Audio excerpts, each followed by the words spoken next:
Hey guys, Doug. So I want to talk today about our family's introduction to large revolvers. And that has been an interesting journey.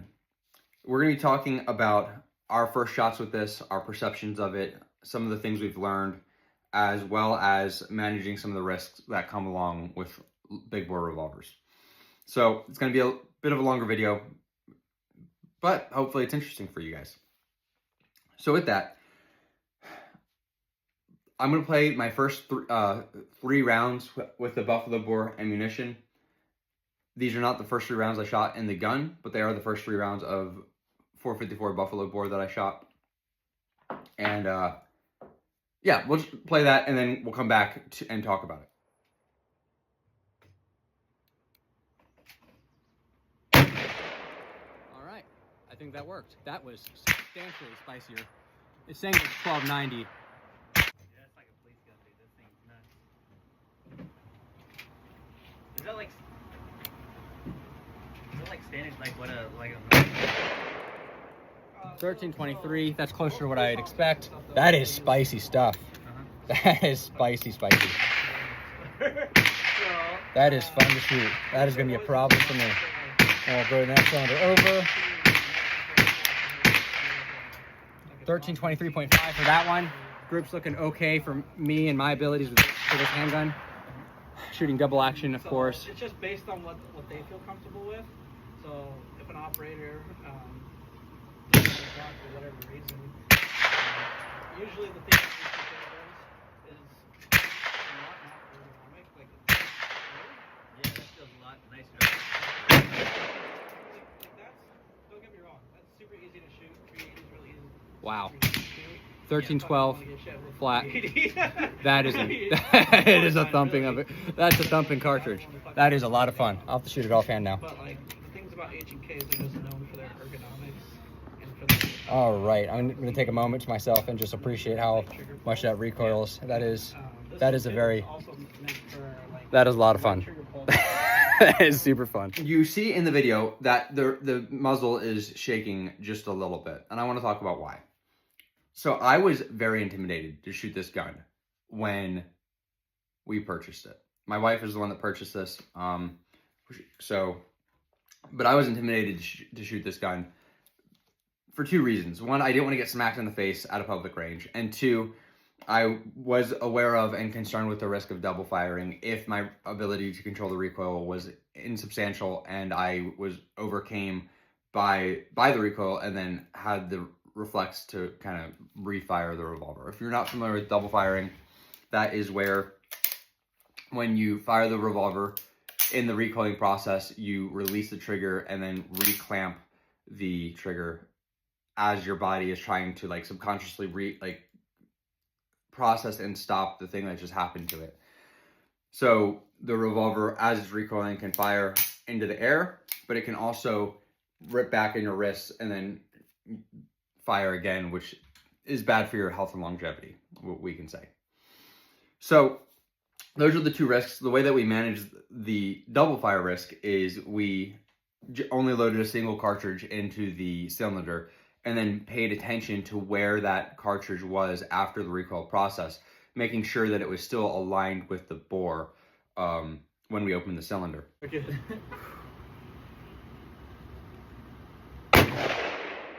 Alright. About where I expected it to be.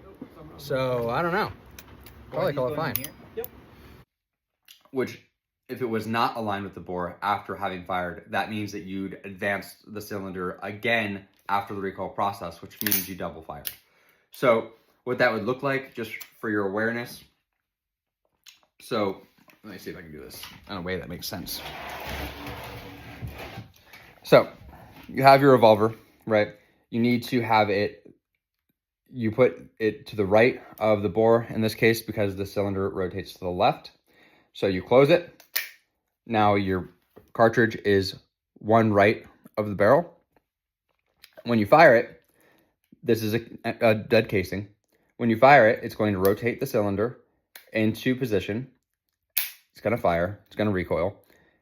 If you double fire, you will advance that cartridge again out of alignment with the bore, and that tells you, hey, something happened in the recoiling process. If you load this revolver fully, you're going to be in a severe amount of danger, right? So every time we changed the way we shot the revolver, we went to a single round to do so. So when I shot initially rested, I shot 3 rounds, all with a single load loaded into the cylinder. Then when I went to shoot offhand, did the same thing. Then when I went to shooting single-handed, I did the same thing. And that was to manage the risk of double firing as we were changing the math and how I'm perceiving and experiencing the recoil. So I would highly recommend doing that if it's with your first time shooting any new big bore revolver, because even a 454 that's in something like a Model 83, it's a lighter revolver. The way you're experiencing the recoil is going to be different. Well, a Model 83 is a single action. You're not gonna. I mean, you'd have to cock the hammer, pull the trigger, recoil goes off, figure out a way to let go of the trigger, recock the hammer, and then shoot again. So the single actions are probably safer if you're new, but they also are lighter, so they're typically going to recoil more, right? We'll talk about single actions in a future video. That's not the scope of this video. So the shaking in my muzzle was not because I was actively nervous. It's because I was coming down off of having been quite nervous. And so that didn't help me with my precision, but I'll roll in a photo of the group we got with those first 3 rounds of buffalo bore. I was pretty satisfied with it. That was at 15 meters. So with that, I want to talk about some of the stuff we've learned with the revolvers in this first interaction shooting this. So I'm trying to think about how to show this to you. I'll try this. So if you can see the notch on the rear sight, it is floated to the left. Yeah, to the left. A decent amount. So my first interaction shooting this revolver was with 45 Colt standard pressure from buffalo bore. So that's a 255 grain bullet going 1,000 feet a second. And the bullets landed to the right, I don't know, 3 inches or so at 15 meters. Okay, cool. Made some adjustments. I loaded up the 45 Colt Plus P from Grizzly, which was I believe it was a 320, no, it was a 265 grain bullet that ended up going about 1250. I don't remember the exact velocity, but it averaged something like 1250. So once I had made the adjustments, loaded that new ammunition, shot, and the rounds landed in the same group as the 45 Colt. That's annoying. Make some more adjustments, switch over to the Grizzly 454 Casull, fire them, and they basically landed into that exact same group. That's super annoying, right? Like, I'm making these adjustments and my group continues to land in the same place. What's going on there? I had no idea at the time.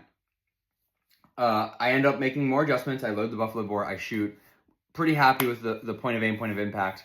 Then we push out to 25 and then finish our 0 for elevation at that range. Then I went back to the 45 Colt standard pressure, loaded it up. We just wanted to see where the elevation changed on target. And my bullets landed like 6 inches to the left now, not to the right. What could do that? What in this revolver is going on where a standard pressure, lower recoil cartridge is shooting left, but the heavy recoil cartridge is shooting point of aim? So there's a gentleman at the range, older gentleman relative to me, and he's one of the folks that goes and picks up the brass and such, a brass goblin, if you will. But the gentleman's lovely, and I've talked to him a decent amount. I see him almost every time I go to the range. And I figured, this guy probably knows more than I do when it comes to revolvers. So I asked him what could be going on here. And he said, well, your grip's the only thing that could really do that. And I looked at him, and I thought about what he said, and I was processing it. Because my immediate thought is like, no, that's stupid. Your grip doesn't actually interact with, that's FUD stuff. Like, that's not real. But then it occurred to me, like, oh wait, no, that's probably true. Because we know with revolver sights, the front sight is higher than the rear sight as an act of regulating the sights, which is different than zeroing. We'll talk about that later. And that is because the front sight is elevated to push the muzzle down when you align the front sight with the rear notch. Because as you fire the revolver, it's going to recoil in your hands and then level itself out with your relative to your point of aim, right? So it's regulating the revolver to the recoil process, because the actual recoil of the revolver is pretty much a fixed rate because the nature of the human hand, the squish in your hand and that initial give. As far as I understand it, a small statured shooter and a large statured shooter, that change in recoil impulse, as long as they're supporting the revolver equally, is going to be about equal. So then at the factory, they regulate the sights to adjust for that. But when you shoot different types of ammunition, heavier and faster or lighter and slower loads, the amount of recoil that's happening while the bullet's in the bore is going to change. So then that's the point of adjustable sights. So you can kind of precision regulate your gun for your ammunition. Well, what was happening is that I was not supporting the gun perfectly down my arm, and my hands, especially when I was shooting two-handed, there's so much going on the left side of the gun that the revolver was recoiling off to the right. And it recoiled off to the right a little bit with the 45 Colt standard pressure. So I adjusted, because I didn't know that. And then it recoiled a little bit more to the right with the 45 Colt plus P. So I adjusted. And I still didn't know. And then it recoiled a little bit more to the right with the 454. So I adjusted. And then it hit point of aim, point of impact with the new 454, the Buffalo bore stuff. But when I reloaded the 45 Colt standard pressure, now I was adjusted so far to the right to adjust for my poorly managed grip that the 45 Colt was now going to the left relative to the sights. That is what seems to have happened. So I spent a bunch of ammunition. It was only like 88 rounds, but in the context of 454, which locally in Alaska is spendy, that is a lot of ammunition spent. The cheapest ammunition we had was like $275 a round. So 88 rounds was substantial. So we're going to have to correct that, and it is what it is. I have to be extremely mindful right now with this revolver to hold it exactly the way I held it at the range, so that my regulated sights are reasonably close to what they need to be. So with that being said, on an autoloader, I'll use my Glock 20. The reason that we don't have this issue with an autoloader is because that initial recoil is happening with the barrel going straight back. So the way this delay mechanism works is the recoil drives the slide and barrel as one assembly back until the pressures drop. So you can see that's still locked together, and then it comes back to a certain point, and then the barrel drops in the breech and unlocks and allows the slide to reciprocate. Well, that initial straight back movement allows the deviations to basically be isolated to that linearly moving barrel. So the internal recoil, or the recoil that's happening while the bullet's still in the bore, is happening straight back within the slide itself, separate from the frame. So you don't notice those deviations as drastically in semi-autos as you do in large revolvers. So when you see guys shooting with weird grips where I'm completely misaligned with my forearm, which is how I typically shoot a semi-auto, this is how I'm setting up my grip, and then I'm coming in and filling the rest, and then I get a pretty well supported gun. That is not a great plan for shooting revolvers, because you're not supporting that recoiling mass evenly, so it will tend to want to veer to the left or right in the recoil process. That's a totally different thing. So very interesting for sure. Now that we've talked about the managing of the safety concerns and the managing and learning about the recoiling nature, I want to talk about a problem we found in this revolver. Since revolvers never jam and they are perfectly reliable, which is not true. So we did have one failure to fire. That was with the Grizzly Ammunition 454.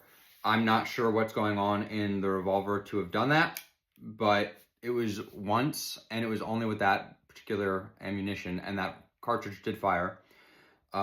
Tim Sundles with Buffalo Bore did an excellent job talking about failure to fires and how they rarely are actually a result of the ammunition failing, and they're most often something going on with the firearm itself. I'll put a link to Buffalo Bore and to that video in the description. So with that, I'm putting a link to Buffalo Bore's YouTube channel in the description. I'm not putting a link to Buffalo Bore's website because that would be not happy for YouTube. Right. Anyway, so there was that, but more drastically than that is a timing issue that I'm going to try to show you safely. Well, you'll have to just pay attention to the cylinder. So watch this cylinder and what it does. So if I were to cock the hammer normally, that cylinder rotates into alignment with the bore. So bring that cylinder back. Okay, let's go. Okay. So we're going to watch that same cylinder, right? But I'm going to put pressure down, on the cylinder counter to the rotation as if there were a couple of cartridges loaded in the revolver. And let's see what happens if I work the hammer slowly.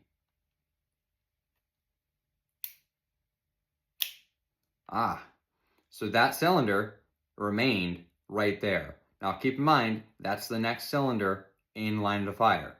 So what we've done is we've represented that same original cylinder back to the bore because the feed pawl is not coming into the cylinder ratchet or the ejector mechanism fast enough to catch and advance that cylinder with the weight of cartridges loaded on one side of the cylinder, not the other. So when you have a loaded revolver, it's not a problem. But once you fire the first and the second round, now the weight is mismatched in the cylinder enough to allow those cartridges to fall back. See that? When I use the hammer, it's a very small window where the cylinder is freewheel. But if I use the trigger, let's see if I'm gonna push up on the cylinder as if I was pulling down, but just to make it easier for you guys to see. That's not what you want. That's not what you want. So I've had these fall back as much as 2 cylinders, where I have 2 dead cylinders before I have a live cartridge. If you are going through and making a deliberate, slow, precise trigger pull versus shooting it more quickly, right? Now, of course, practically for defensive use, if you have a bear, you're probably not going to sit there and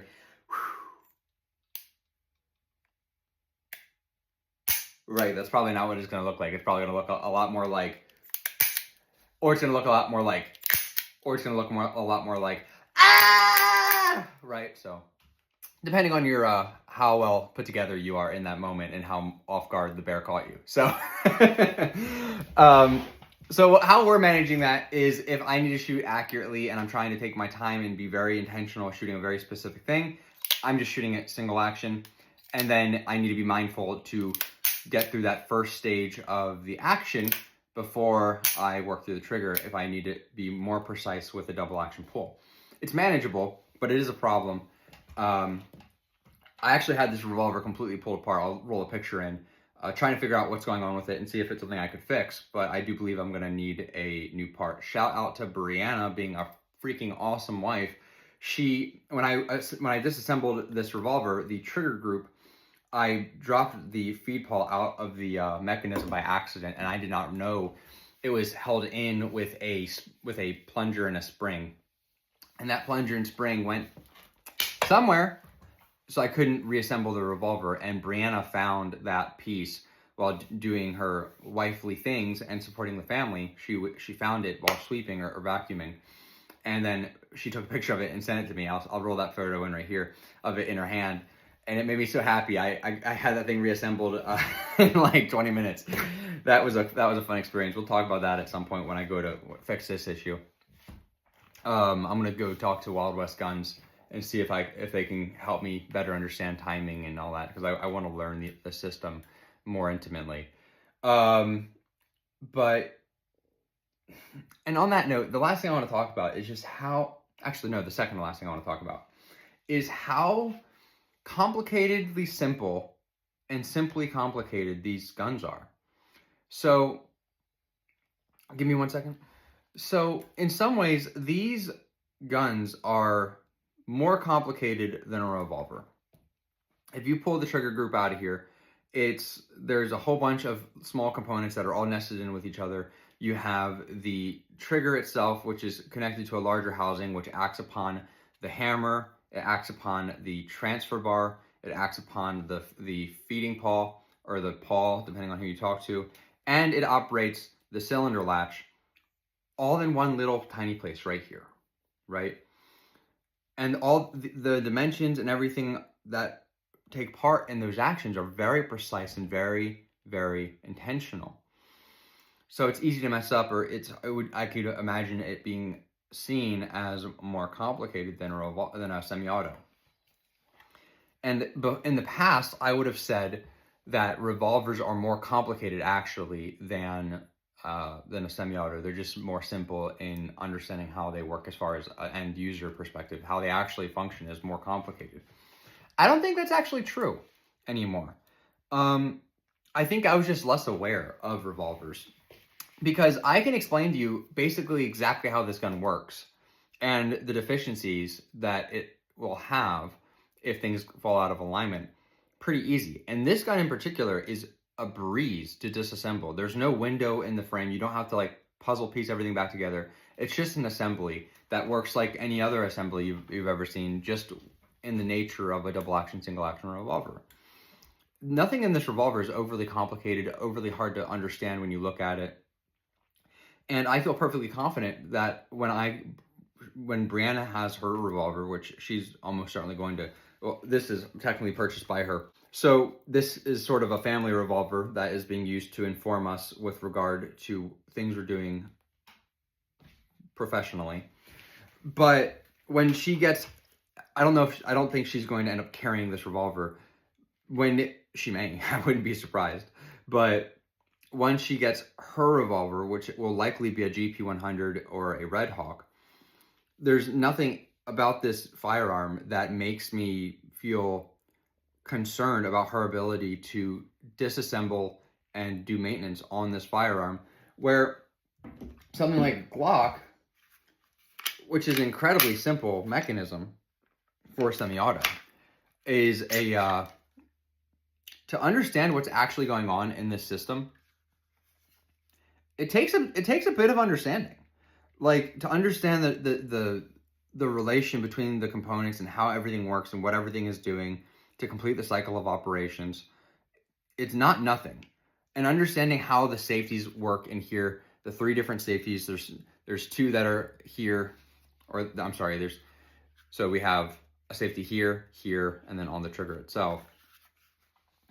And understanding how they work, it's not obvious until you start really seeing it, and trying to see it work is complicated if you don't have some sort of advanced animation to show you. I have found ways to show these things so I could show it and help Brianna understand, but figuring out ways to show it was very challenging. On a revolver, you can see it all working. Like, you can see how the cylinder latch drops to free up the cylinder. You can see how that paw, now it's hard to see on camera, but you can observe the feeder paw coming out of this window and pushing on this star mechanism right here.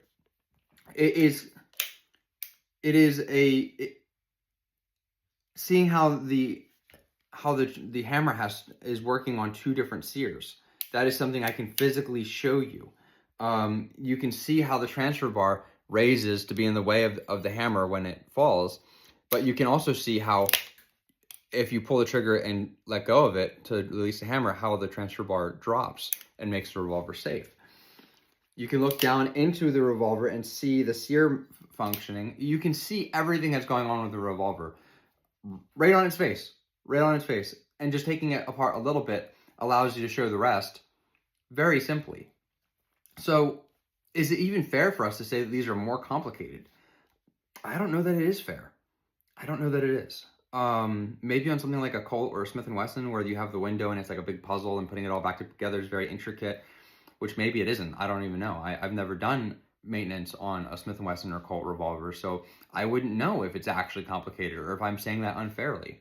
So I don't know, guys. This is a really interesting platform. It's been a lot of fun to shoot. It got carried for its first time yesterday. Real world in the wilderness. So it has, oh, and look at this. This is sick. Look at that chamber. The front of the cylinder. That just looks awesome. It's good. Like, oh my, does that not look sick? Like, I don't know. I think it looks pretty cool. And it's simple enough for a child to understand how to clear it. Like, how do you clear the gun? You open the cylinder. Are they empty? Yes or no? That's it. That's the whole conversation. There's no confusion about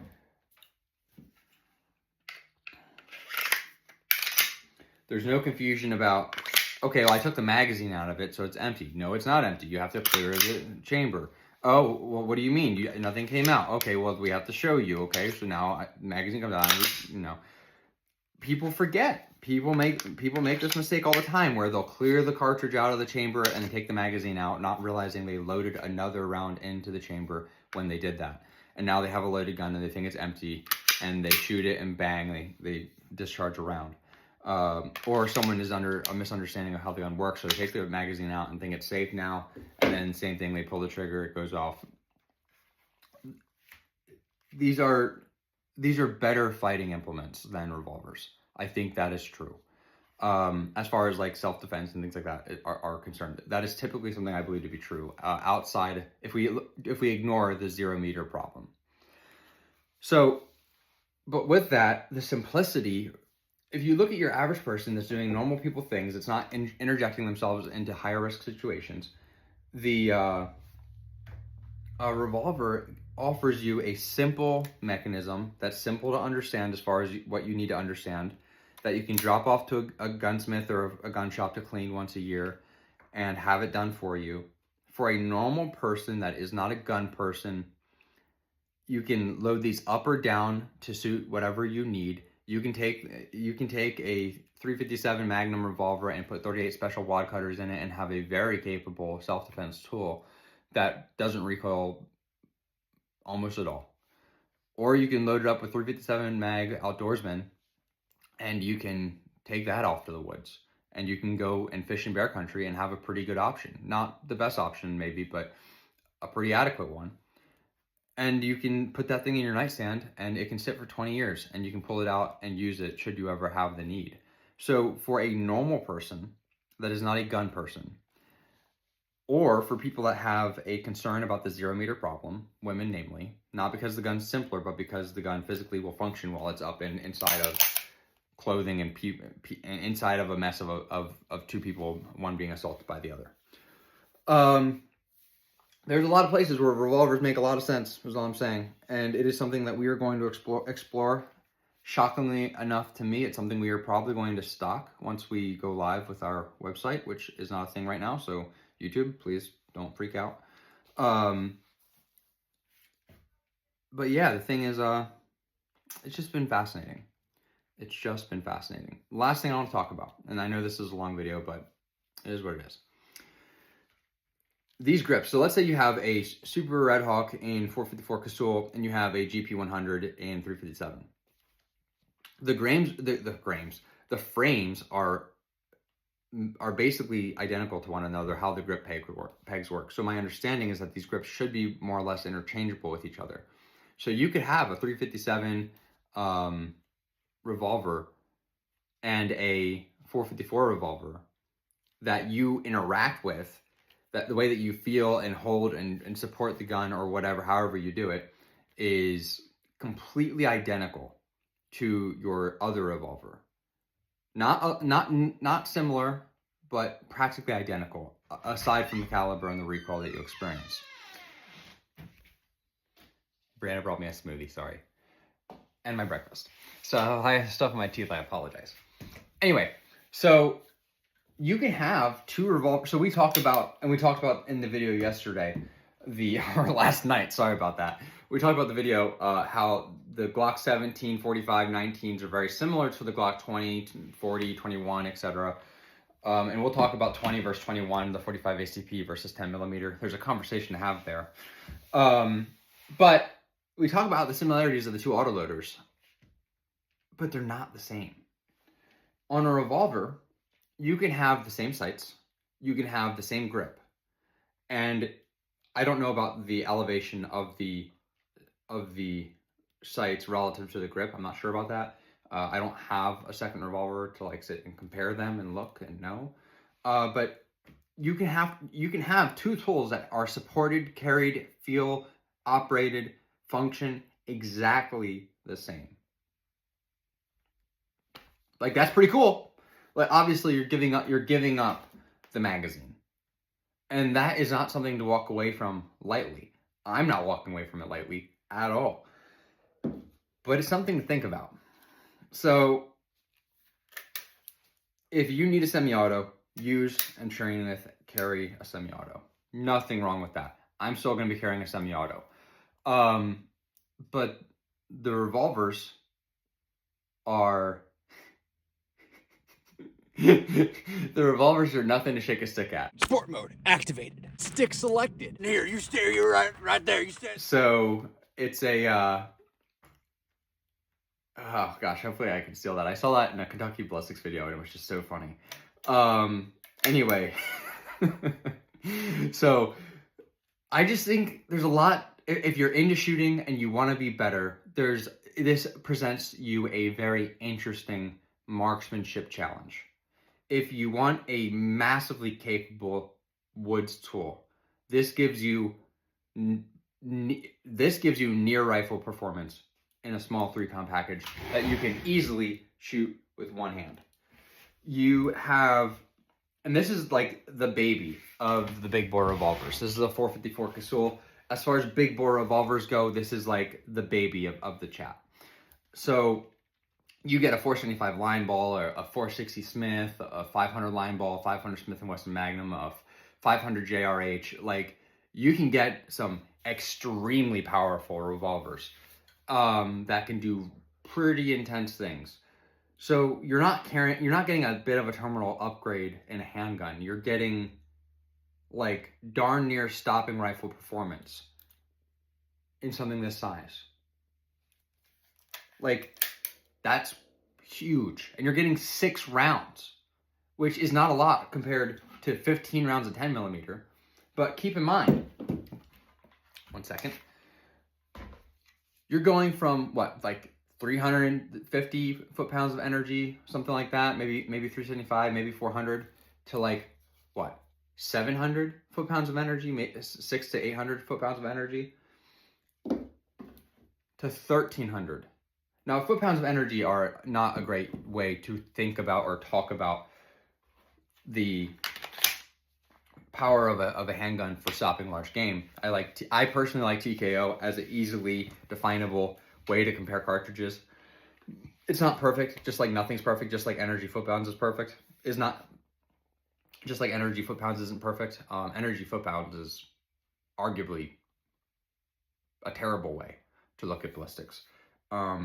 Like, if you set up a 400-pound thing and shoot it with a AR-15, like, nothing happens, right? If you shoot it with it's just not a great way to think about terminal performance. I think it's a very misleading way to look at it. We'll have to talk about that in another conversation because this is already a long video. But anyway, you are getting a ridiculous, here, look at this. So, like, which one would you want?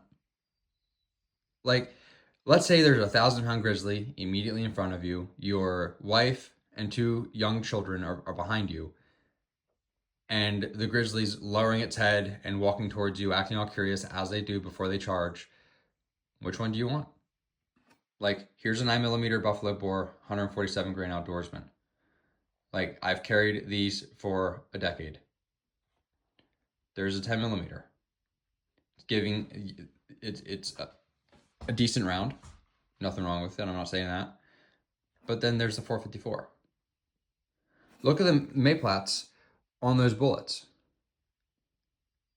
Like, you could probably, let's see, I'm holding the phone in one hand.